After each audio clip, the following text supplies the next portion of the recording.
هقول لكم على الطريقة اللي هتخليكم كل يوم تعملوا فطير مشلتت في البيت. الوصفة الرهيبة اللي عاملة قلبان. هقولك على الطريقة اللي لو أول مرة تدخلي فيها المطبخ هتعمليه بمنتهى البساطة، وهيطلع معاكي مورق وطري وما ينشفش منك بسهولة، وهيكون جميل قوي زي ما انتوا شايفين. وهقولك على أسرار التسوية بتاعته ازاي تسويه لو عندك فرن كهرباء أو فرن غاز. بصي الجمال وبصي الفطير شكله عامل ازاي. الفطير بتاعنا بيبقى طري، ما بياخدش مننا حاجة. زي ما انتوا شايفين الفطير مشلتت جميل قوي قوي قوي، والفطير مورق زي ما انتوا شايفين الجمال. بصي الورقه بتاعته والطبقات بتاعته، وبمنتهى البساطه وبمنتهى السهوله. ودي طريقه واحده بس من طرق كتير قوي قوي للفطير، وهتبقى يعتبر معانا ابسط طريقه.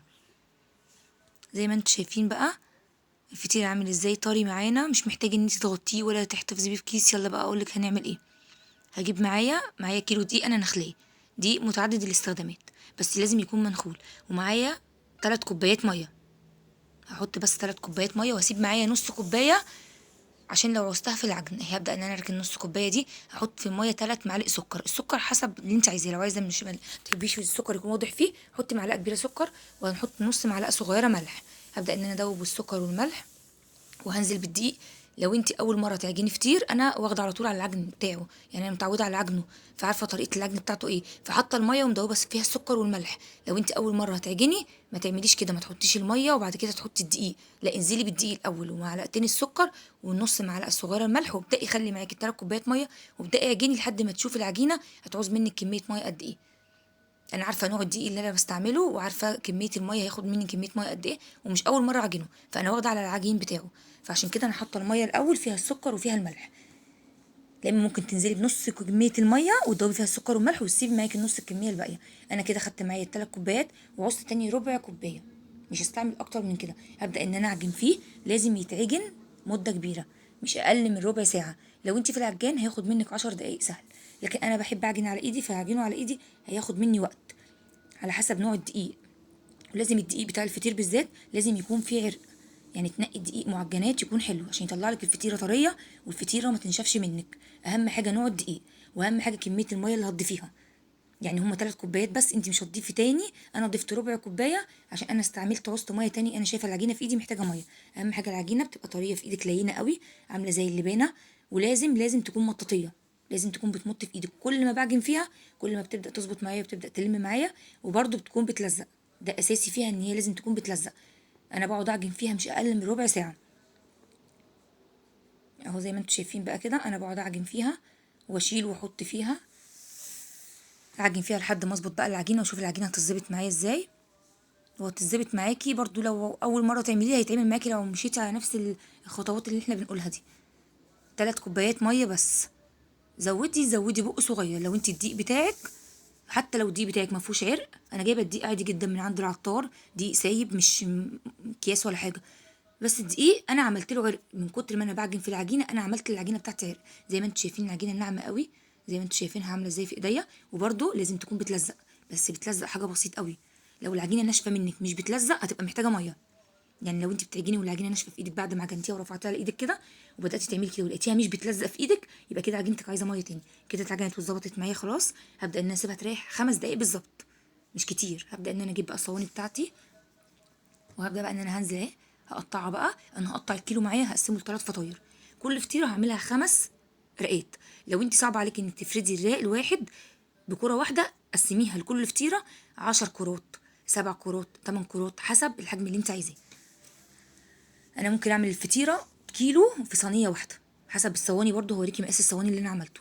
الفطيره في صينيه واحده، ممكن اعمل الفطيره على الكيلو على صينيتين اتنين. انا عامله عندي على حسب الصواني اللي معايا، عامله الفطيره الكيلو دي على 3 فطاير. هبدا ان انا اقسمه بقى، كل فطيره تاخد معايا 5 كور، يعني اقسمه ل 15 كوره زي ما انتم شايفين. وبدات ان انا احط معايا زيت، هدهن الطبقه بتاعتي كلها بالزيت، هغلفه كله بالزيت عشان ما ينشفش مني. عندك بقى استرتش هتغطيه بالاسترتش، او عندك كيس، انا مغطياه بكيس بلاستيك عادي فتحيه ومغطياه بكيس بلاستيك. هو ده بقى اهم مرحله، هسيبه تلت ساعه او نص ساعه. لو سبتيه ساعه سبتيه ساعتين، كل ما ريح منك كل ما اتفرد منك وورق منك بسهوله. انا عامه ما بسيبوش، هو ربع ساعه تلت ساعه وانا ببدا ان على طول اعجن فيه واظبط فيه. هبدا ان انا اورقه بقى معاكم على الرخامه عندك، على مفرش سيليكون زي اللي انا جايباه ده. والسمنه بتبقى بسيطه قوي، يعني دي مش سمنه، دي زبده، عندك اي نوع زبده موجود. زبده فرن، انا ورقه بزبده فرن، زبده كريستال، اي زبده عندك، زبده نيوزيلندي، زبده بلدي، اي نوع عندك. انا عشان احنا في الشتاء والزبده بتبقى سهله مني لما اكون مسيباها كده، مسيحاها، فانا مسيحاها. هبدا بقى ان انا حطيت نص بق دقيق اهو، بق زيت، معلش بق زيت، وابدا ان انا هبدا بقى اورقه حاجه حاجه. زي ما انتم شايفين المفرش السيليكون بتاعي البامبا اهو بدا ان هو اللون بتاعه يبان، لون المفرش من تحت بدا ان هو يبان زي ما انتم شايفين اهو. بصوا كده، اورقه خالص من على الحراف وهظبطه، تكون صوابعك باينه من بين من تحت الفطيره. اظبطها بقى كده، بحط سمنه بسيطه قوي، يعني هي ما بياخدش مني نص كوبايه سمنه. كميه السمنه الحبه الصغيرين في الطبق دول هورق بيهم 3 فطاير. انا ما بستعملش سمنه كتير، انتي بتحبي السمنه بتاعتك كتير فيه زودي سمنه، بس هو كده المظبوط بتاعه.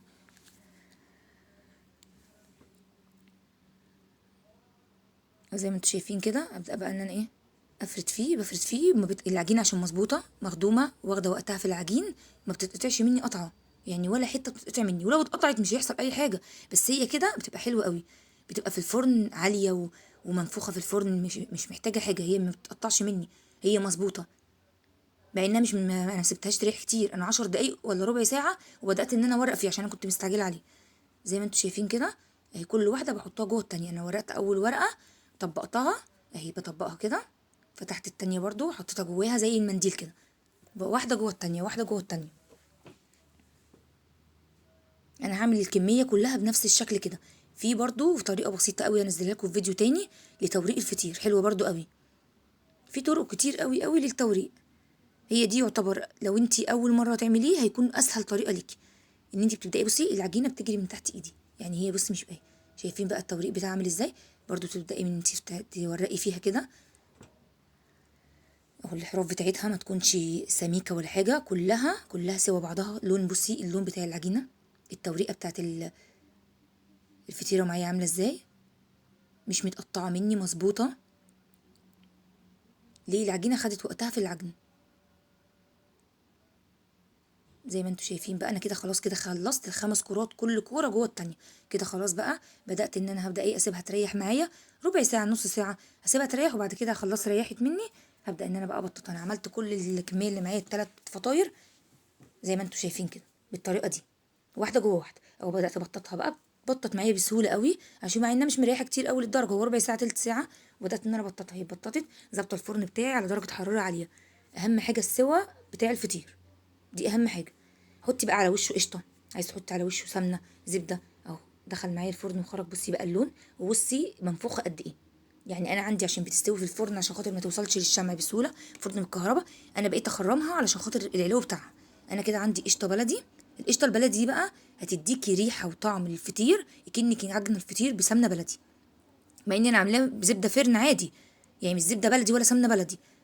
زي ما انتوا شايفين بقى، معلقه القشطه هتحطيها على وش الفطيره دي، ولو عندك بقى سكر بودره ورشتيه عليها، لو انت عايزاه بسكر بودره او مكسرات، هيدي طعم وتست الفطير خطير بجد.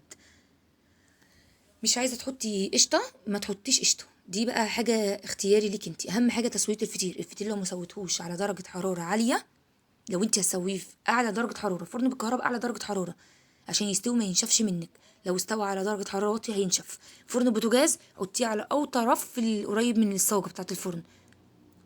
زي ما انتوا شايفين الكميه كلها انا عملتها اهي وطلعت معايا. هبدا ان انا اجيبها، دي مش هدهنها بقى بقشطه، دي التانية عشان احط عليها سكر بودره دهنتها بقشطه.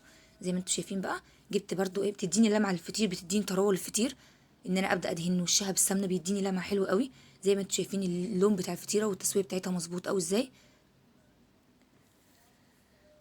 الشكل بتاع الفطيره عامل ازاي. ودي احجام الصواني، الكيلو عمل معايا 3 احجام، دي اللي انا دهنيها برضو بالقشطه، تدينا شكل عامل ازاي. يلا ما تنسوش تشتركوا في القناه وتفعلوا زر الجرس وتعملوا لايك للفطير الجميل قوي ده، واللي مش عامل متابعه يعمل لي متابعه، اللي ما عملش متابعه يا ولاد يعمل لي متابعه. زي ما انتم شايفين الجمال وطراوه الفطير وحلاوته، هو مش محتاج، هي لسه اساسا مطلعاه حالا سخن، يعني انت لو انتيه في كيس هيطرى اكتر، لو انت غطيتي وشه اول ما طلع من الفرن هيطرى معاكي اكتر. هو كده انا ما عملتش فيه اي حاجه. هتسويه في فرن البوتاجاز زي ما قلت لك، هتقيدي عليه من تحت وتنزليه لاقرب رف في الفرن، وهيقعد معاكي 5 دقايق 10 دقايق، هتلاقيه بدا ان هو يرتفع لفوق واللون بدا يدي لون من تحت، ارفعيه وايدي عليه الشوايه، هو الفطيرة 10 دقايق. بص التوريقة، بص التوريقة والجمال بقى. بص التوريقه بتاعت الفطير ولون الفطير عامل ازاي، وخفيفه قوي، سمنتها مش كتير، السمنه بتاعتها مظبوطه، مش تاخد منك ازيد من نص كوبايه او كوبايه الا ربع زبده. او لو انت عايزاه بسمنه او سمنه على زيت، المتاح والموجود عندك هيتعمل باي حاجه. هو الزبده بس اللي بتدي طعم خفيف قوي. كليه بقى بعسل، كليه بجبنه قديمه، اللي انت عايزاه كليه بيه.